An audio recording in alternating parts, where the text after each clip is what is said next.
તો આ તરફ જૂનાગઢમાં 75મા પ્રજાસત્તાક પર્વની ઉજવણી કરવામાં આવી કે જ્યાં રાજ્યપાલ આચાર્ય દેવવ્રત દ્વારા પરેડ નિરીક્ષણ કરાયું હતું।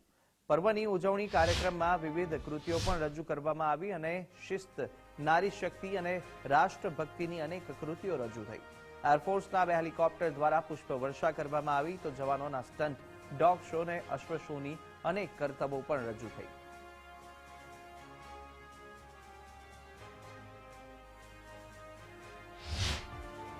ગુજરાત રાજ્યનો પ્રજાસત્તાક પર્વની ઉજવણી જૂનાગઢ ખાતે કરવામાં આવી હતી। આદરણીય રાજ્યપાલ શ્રી, આદરણીય મુખ્યમંત્રી શ્રી ભૂપેન્દ્રભાઈ પટેલના નેતૃત્વ નીચે જે રીતે રાજ્ય કક્ષાની ઉજવણી કરવામાં આવી ત્યારે ખરેખર જૂનાગઢના એક પ્રતિનિધિ તરીકે, એક સેવક તરીકે ખૂબ ખૂબ રાજ્ય સરકાર શ્રીનો આભાર વ્યક્ત કરું છું કે જૂનાગઢ વાસીઓને આ પર્વની ઉજવણીનો લાભ મળ્યો। એટલે મારે જૂનાગઢ જિલ્લાના અને જૂનાગઢ નગરના લોકોને, ખાસ કરીને યુવાનોને પણ વિનંતી છે કે 2 દિવસના એક્સપોની મુલાકાત લેવી જોઈએ।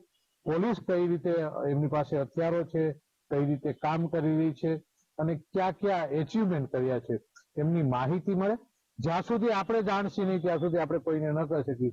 તો મારે બધાને વિનંતી છે કે આ એક્સપો 2 દિવસ ખુલ્લો રહેવાનો છે, તો આપ બધા એમની મુલાકાત લો। જૂનાગઢમાં રાજ્ય કક્ષાની ઉજવણી નું આયોજન કરવામાં આવ્યું હતું ત્યારે જૂનાગઢ જિલ્લો, જૂનાગઢ મહાનગર અને આ વિસ્તારના પ્રવાસન ક્ષેત્ર માટે સરકાર દ્વારા અનેક વિવિધ કામોની જાહેરાત કરી છે। આવનારા સમયમાં પ્રવાસીઓ જે આવે, યાત્રાળુઓ જે આવે, એમને પોતાના જીવનમાં યાદગાર પળો આ બાજુ વધારે લઈ શકે એટલા માટે આવા અનેક વિકાસના કામોની જાહેરાત થઈ છે। ત્યારે હું ગુજરાત સરકારનો ખૂબ ખૂબ આભાર માનું છું।